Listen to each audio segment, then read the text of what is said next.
ఉన్నందువలన నా రిక్వెస్ట్ ఒకటే, నియోజకవర్గ నాయకులకు, ప్రజాప్రతినిధులకు అందరికీ ఎవరి బర్త్డేకు బోకేలు, షాళ్ళు, కేకులు తీసుకొని వస్తుండ్రి. దయచేసి ఈ బర్త్డేను స్పెషల్గా మనం చేసుకుందాం.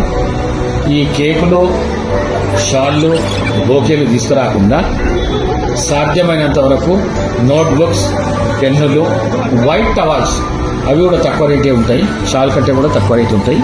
వైట్ టవాల్స్ తీసుకొని వస్తే మనము ఇవి పేద పిల్లలకు పంచనీకి అవకాశం ఉంటుంది. మరి అదేవిధంగా టవాళ్ళు వాళ్ళకి ఇచ్చే అవకాశం ఉంటుంది. కాబట్టి దయచేసి మరొక్కసారి మీ అందరితో నేను నా ఈ మనవిని స్వీకరించాలి, మరి అందరూ పాటించాలని చెప్పేసి మీ అందరితో కోరుకుంటూ సెలవు తీసుకుంటున్నాను.